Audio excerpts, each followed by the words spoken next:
ایمان پلورونکي. اته شپېتمه برخه.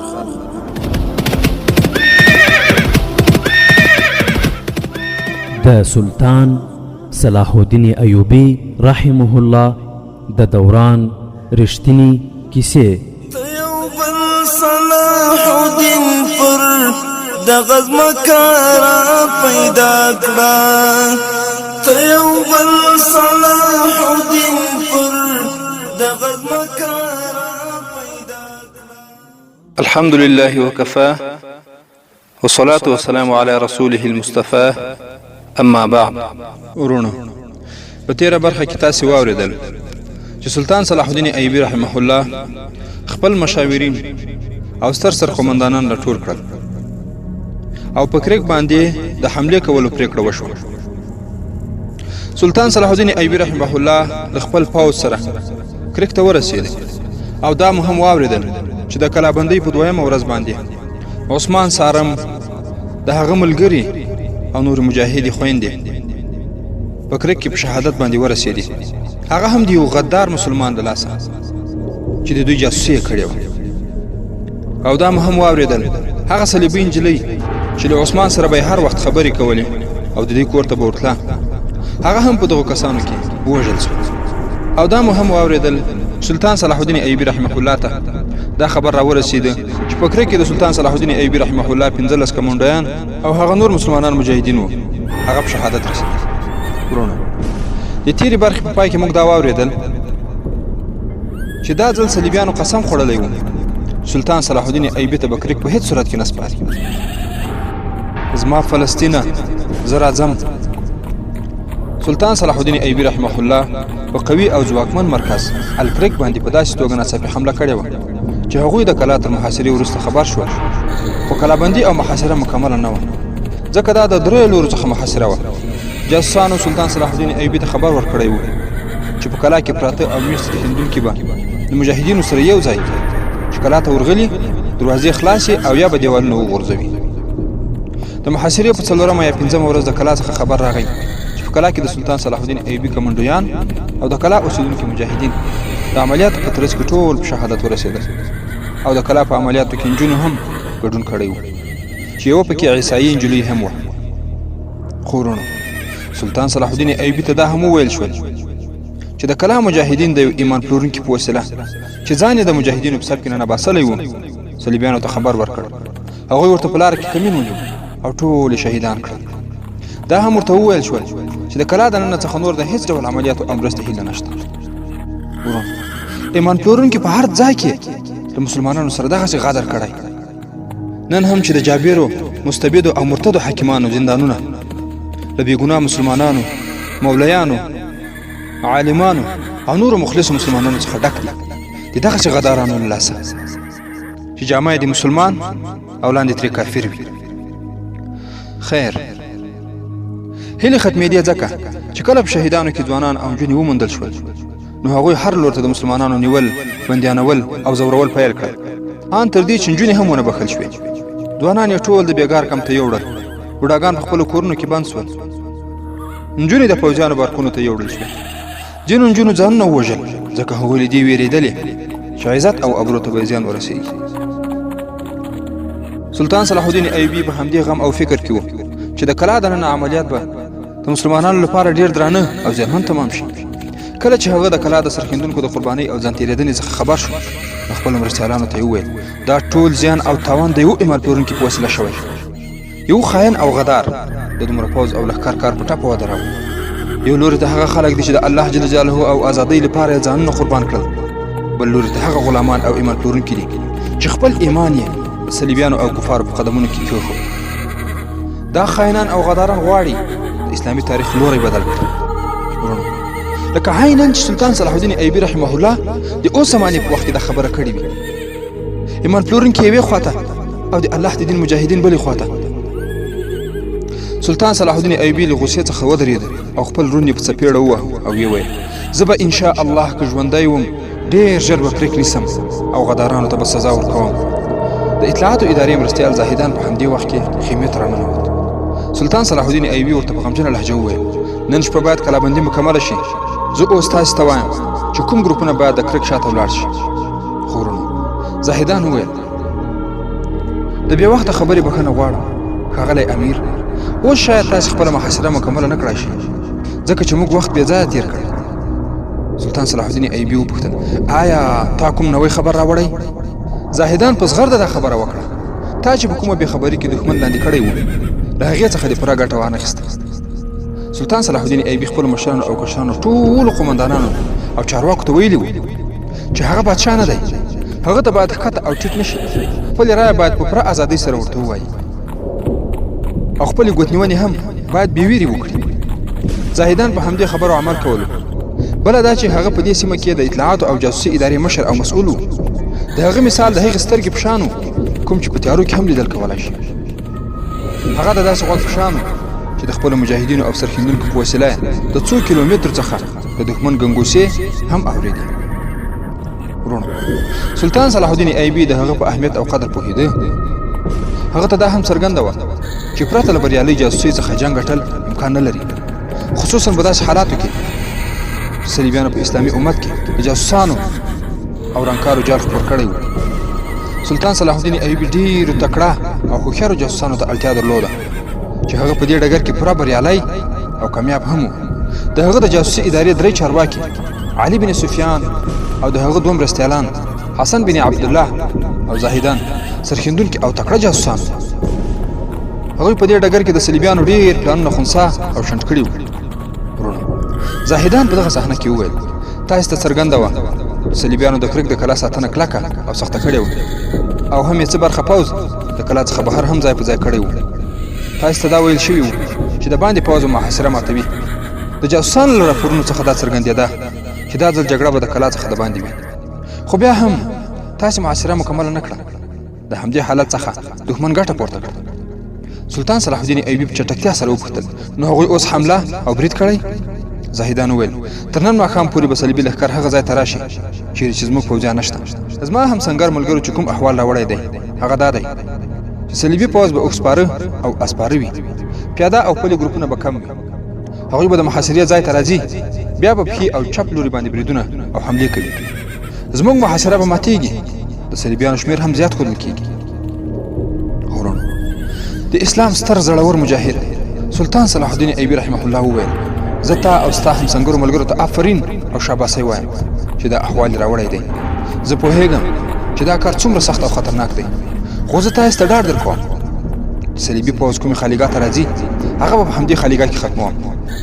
زه د الله جل جلاله په مرسته باور لرم که په تاسې کې کوم غدار او خاین نه وي نو موږ ته به کامیابي او بری را نصیب شي. یو مرستیال سالار وویل اوس هم وخت شته، که تاسې حکم کوئ نو موږ به څو ګروپونه هغه ځای ته ولېږو چې خالي او تش دی. د سلطان صلاح الدین ایوبي په څېره باندې هېڅ ویره او اثر نه ښکارېده. هغه له زاهدان څخه وپوښتل که ستا اطلاع سمه وي نو آیا ته دا ویلی شې چې صلیبیان به څه وخت د حملې ځای ته راورسېږي؟ زاهدان ځواب ورکړ تر نن ماښام پورې. سلطان صلاح الدین ایوبي وویل الله جل جلاله دې وکړي چې هغوی په لاره کې ځنډ ونه کړي، خو هغوی به د وږو او ستړي آسونو سره برید ونه کړي. کله چې هغوی د محاصرې ځای ته راشي نو لومړی به خپلو سپرلیو ته دمه او خوراک ورکوي، بیا به ګوري چې کوم ځای خالي دی. صلیبیان دومره بې عقل نه دي چې همدا اوس برید او حمله وکړي. صلاح الدین ایوبي خپل درې څلور چارواکي راوغوښتل او هغوی ته یې وویل صلیبیان زموږ په لومه او جال کې انشاء الله راتلونکي دي. د کلا شاته چې موږ څومره خالي ځای پرېښی هغه نور هم پراخه کړئ. ښي او چپ ګروپونو ته ووایي چې په هغوی د شال لوري برید کېدونکی دی، خپل اړخونه دې قوي کړي او دښمن دې منځ ته راننه باسي. هېڅ غشي ویشتونکي ته اجازه نشته چې پرته له اجازې څخه غشي ووړي. د دې خبر او احکامو څخه وروسته سلطان صلاح الدین ایوبي څو ګروپونه سپاره او پلي غشي ویشتونکي د ماښام څخه وروسته هغه ځای ته ولېږل چې د صلیبیانو د برید ځای ته نږدې وو. هغه سیمه هواره هم نه وه او شګلنه هم، هلته غونډۍ لوړې او ژورې وې. ورونو سلطان صلاح الدین ایوبي د کمانډو ګروپونو مشر او قمندان هم راوغوښت. هغه ته یې وویل چې په فلاني لاره باندې د صلیبیانو سامان را روان دی، هغه باید د شپې لخوا تباسي او ختمول یې پکار دي. سلطان صلاح الدین ایوبي رحمه الله څو نور حکمونه هم ورکړل او بیا له خپلې خیمې څخه راووت. په خپل آس باندې سپور شو. د خپلې ساتونکي ډلې څخه یې څه کسان له ځانه سره ملګري کړل او د محاذ په لور وخوځېد. خو ورونو دا هم په یاد ولرئ سلطان صلاح الدین ایوبي رحمه الله ځان غولونکی سړی نه و. هغه له لرې څخه د محاصرې معلومات وکړ او بیا خپلو کسانو ته وویل د صلیبیانو څخه دا کلا نیول څه اسان کار نه دی. محاصره به تر ډېره وخته پورې روانه وه. خو په دې صحنه کې هغه ولیدل چې د کلا د دیوالونو څخه غشي د باران په شان ورول کېږي او دروازې ته رسېدل امکان نه لري. د سلطان صلاح الدین ایوبي پوځ د غشو څخه لرې و. ځوابي غشو ویشتلو هم ګټه نه درلوده. خو سلطان صلاح الدین ایوبي د کلا یو اړخ ته ولاړ. هغه یو راپارونکی حالت ولیدل. یو ګروپ سرښندونکي مجاهدین په ډېره تیزۍ سره غشي په کلا باندې ویشتل. 6 منجنیقونو د اور غونډارې کلا ته غورځول. په کوم لوري چې غشي او د اور غونډارې تلل هلته د هېڅ صلیبي درک نه و، ځکه هغوی ټول غلي او پټ سوي وو. سلطان صلاح الدین ایوبي له لرې څخه دا حالت لیدلو او ورته ولاړ و. خو ورونو په دې حالت کې 40 تنو مجاهدو او زړورو سرښندونکو په خپلو لاسونو کې برچې او کلنګان نیولي وو او د کلا په لور یې منډه کړه او د دیوال بیخ ته یې ځانونه ورسول. د کلا دیوال د کاڼو او خاورو څخه جوړ سوی و. هغوی دیوال سوری کول او رانول پیل کړل. د همدې کار لپاره په کلا باندې غشي او د اور غونډارې ویشتل کېدل. صلیبیان په دې سرښندونکو باندې غشي ونه وړي. ورونو د سلطان صلاح الدین ایوبي رحمه الله له خدای څخه په ناڅاپي ډول باندې ووتل آفرین. د هغه سترګې ودرېدې چې کله د کلا څخه اواز راغی او څو سرونه د دیوال څخه راښکاره شول. څو لوی بیلران هم راښکاره سول د دیوال په سر چې په هغو کې بل سوي لرګي او سکروټې پرتې وې چې د دې دیوال لاندې مجاهدین د دیوال په ړنګولو باندې اخته وو. هغه بیلرونه چپه سول او د هغې څخه سکروټې د مجاهدینو باندې راتوی شول. نور مجاهدینو په صلیبیانو باندې غش ویشتل تیز کړل چې زیات پکې زخمي شول. د دیوال له بلې برخې څخه هم غشي راغله او څو مجاهدین زخمیان او شهیدان کړل. خو بیا له دواړو لورو څخه دومره غشي خوشي شول چې په هوا کې د غشو جال جوړ سوی و. سرښندونکو خپل کار کاوه او دیوال یې سوری کاوه. خو دا کار دومره اسان نه و ځکه دیوال ډېر پلن او ډبل و. د دیوال لاندې برخه نسبت پاسنۍ برخې ته پلنه وه او د دیوال په سوری کوونکي باندې غشي هم ورېدل او دوی په هغو غشو باندې لګېدل. خو د اور سکروټې پرې راپرېوتې. خو هلته بیا د بیلرانو راوړونکي هم د مجاهدینو څخه روغ نه شوی تلای. خو هغوی په اور او سکروټو خامخا لاندې راغورځېدل. خو هغوی ته امر سوی و چې دغه اور او سکروټې به خامخا په مجاهدینو باندې راغورځوي. لاندې خلکو د اور په لمبو کې هم کار کاوه او د دیوال سوری کول روان و. غشي یو په بل پسې ویشتل کېدل. بالاخره دیوال سوری کوونکي وسوځېدل. یوازې څو کسان په داسې حالت کې شاته راغلل چې جامو یې اور اخیستی و، خو له پاسه پرې غشي راغلل او په نیمه لار کې په شهادت باندې ورسېدل. انا لله و انا الیه راجعون.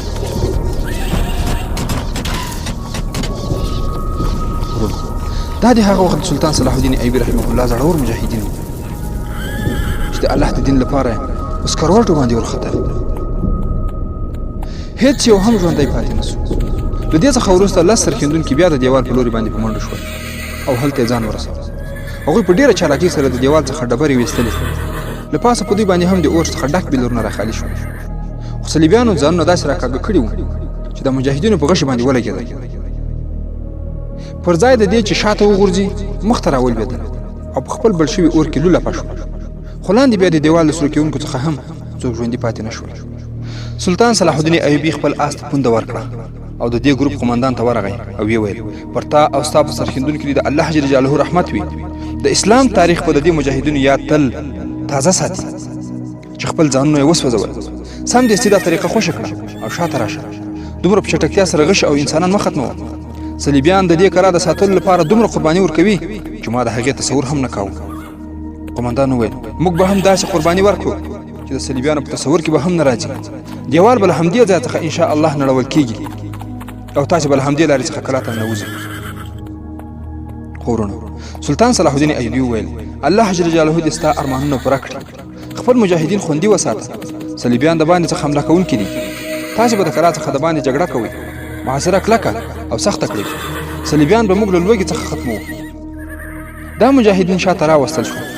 قمندان سلطان صلاح الدین ایوبي ته وویل که د سلطان اجازه وي نو زه به شهیدان راپورته کړم او د هغوی لپاره به همدا طریقه غوره کړم.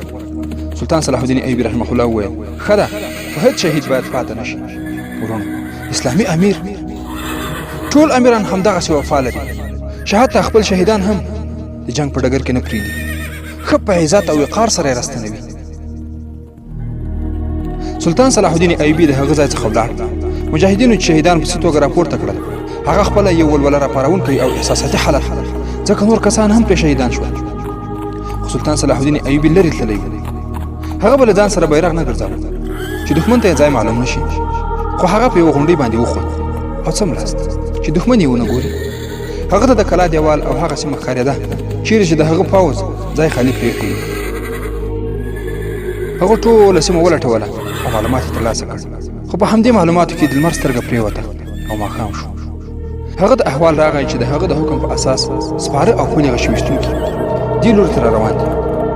هغه استازي ته وویل چې قومندانان دلته راولئ.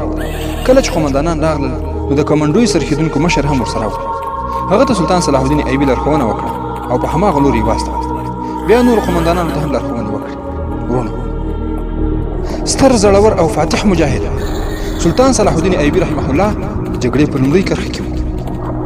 چې ورونو، تاسو اکثره د سلطان صلاح الدین ایوبي رحمه الله اولاده اوس هم وینئ چې د امارت مشران د جګړې په لومړۍ کرښه کې لولپه او یا په شهادت باندې ورسېدل. شپه نیمایي تېره سوې وه چې د اسونو ترپه واورېدل شوه لکه سیلاب چې بند شکولی وي. سپوږمۍ پوره مکمله او روښانه وه. د صلیبیانو اسونه او سپاره غونډیو او کمرونو ته نږدې راغلل. د هغوی تر شا اوږد سپاره را روان وو. د هغوی د شمېر په هکله تاریخ لیکونکو سره مختلف دي. لوېدیځو تاریخ لیکونکو د دې پوځ شمېر 3000 لیکلی، خو مسلمانو تاریخ لیکونکو تر 10,000 پورې د صلیبیانو دا پوځ لیکلی. خو د هغه وخت د ژوندیو حالاتو لیکونکو د 10 څخه تر 15,000 پورې لیکلی دی. خیر، د دې لښکر قومندان او مشر مشهور صلیبی جګړهمار ریمانډ، دوه تاریخ لیکونکو د هغه نوم رینالډ لیکلی دی، خو هغه اصلا ریمانډ دی چې مخکې یې موږ تاسو یادونه کړې. هغه د همدې برید او حملې لپاره له ډېرې مودې څخه د کلا څخه د باندې په دښته کې اړولي وو. هغه په همدې شپه یا سهار وختي د سلطان صلاح الدین ایوبي په هغه لښکر باندې برید او حمله کوونکی و چې د کریک کلا یې محاصره کړې وه. صلیبي سپاره د اسونو او اوښانو څخه ښکته شول. اسونو ته د دانو توبرې او کڅوړې په غاړو کې واچول شوې. سپرو ته حکم وشو چې د خپلو سپرلیو سره نږدې څملي او تر ډېر وخت پورې خوب ونه کړي. د سپرلیو لپاره د اوبو مشکونه او واښه شاته را روان وو. صلیبیانو پلان درلوده چې سپرلیو ته به د حملې څخه وروسته په کلا کې اوبه ورکړي.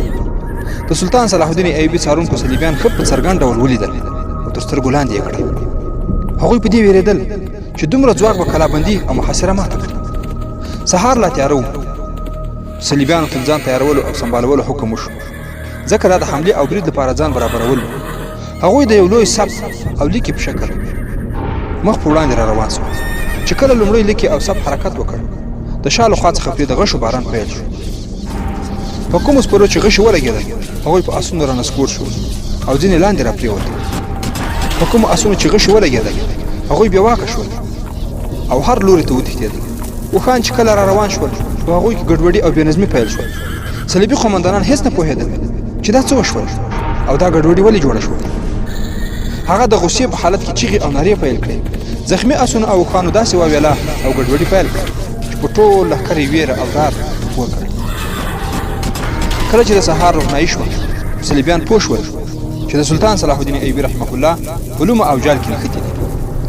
هغه په دې هم نه پوهېده چې د مسلمانانو شمېر څومره دی، خو هغه فکر کاوه چې شمېر به یې ډېر زیات وي، نو ځکه د داسې حالت لپاره چمتو نه و. ریمانډ د برید او حملې بندولو حکم ورکړ، خو مخکنی ګروپ هغې خالیګاه ته ننوتی و چې د کلا او دوی ترمنځ و او دوی غوښتل هلته ځان ورسوي. د محاصروي ایوبي لښکر ته لا مخکې خبر ورکړل شوی و، نو هغوی د دوی د هرکلي لپاره تیار او چمتو و. کله چې مجاهدینو دوړې او ګردونه ولیدل نو ځانونه یې تیار کړل. کله چې د ګرد څخه اسونه او سپاره راووتل نو مجاهدینو د حملې په شکل او صورت ځانونه برابر کړل او یوه دایره او حلقه یې جوړه کړه. کله چې صلیبي سپاره د دایرې او حلقې په منځ کې راغلل نو له هرې خوا څخه پرې غازیان راتوی شول. نو ایله صلیبیان پوه شول چې هغوی له خپل عمومي لښکر څخه راښکېدلي دي او لوی لښکر له خپل ځای څخه حرکت هم نه دی کړی. ورونو، دا د سلطان صلاح الدین ایوبي رحمه الله چال و چې دوی د دایرې په شکل باندې په خپل ځان کې راګیر کړل او دغه ډله د صلیبیانو لښکر یې له لوی لښکر څخه راځان ته کړل. سلطان صلاح الدین ایوبي د دې حملې او برید واګی په خپل لاس کې اخیستی. صلیبیان شاته راتاو شول چې برید او حمله وکړي، خو هیڅوک هم د حملې لپاره موجود نه و او هر لوري ته دښته خالي وه. خو د اړخونو څخه پرې د غشو باران کېده. صلیبي قومندانانو خپل لوی لښکر په کوچنۍ برخو وویشه. د سلطان صلاح الدین ایوبي رحمه الله سرګروپانو د هغه د پلان او حکم سره سم صلیبیانو ته د مخامخ جګړې وخت نه ورکاوه، په داسې حال کې چې د هغوی سپرلي ښې ستړې او ستومانه او وږي وې. هغوی جنګ ودراوه ځکه هغوی اوبو او وښو ته سترګې په لاره وو او هغه به تر سهاره پورې رارسېدلي وای. تر غرمې پورې سامان، واښه او اوبه راونه رسېدل. څو سپاره هغه لوري ته وځغلول شول، خو په لاره کې د مسلمانانو د غشو ښکار شو. وروڼو، که هغوی ژوندي ولاړ هم وای نو سامان نشو رسېدلی، ځکه چې سامان او واښه د سلطان صلاح الدین ایوبي رحمه الله د کمانډویانو لخوا څخه تر حملې لاندې راغلي وو. هغوی په سامان باندې د شپې حمله وکړه او ټول سامان یې تباه او برباد کړ. صلاح الدین ایوبي د خپل خوندي او محفوظ لښکر څخه څو ګروپونه راوبلل او د ریمانډ لښکر یې په همدې دښته کې تر محاصرې لاندې راوست. که د مسلمانانو شمېر د صلیبیانو په اندازه وای نو هغوی پرې حمله کوله او هغوی یې تباه کول. ورونو، څه فکر کوئ چې سلطان صلاح الدین ایوبي رحمه الله به د ریمانډ دغه لښکر چې تر 10,000 یا 15,000 پورې رسیږي په کوم حالت کې راګیر او څه ډول تکتیکونه به پرې وکاروي؟ او آیا څه فکر کوئ چې د سلطان صلاح الدین ایوبي رحمه الله لپاره به له بل کوم ځای څخه هم مرسته راورسیږي او که نه؟ ورونو، دې او د دې ته ورته پوښتنو ځواب به سره له ګټورو تبصرو په راروانو برخو کې واورئ ان شاء الله تعالی. د 8 شپېتمې برخې پای.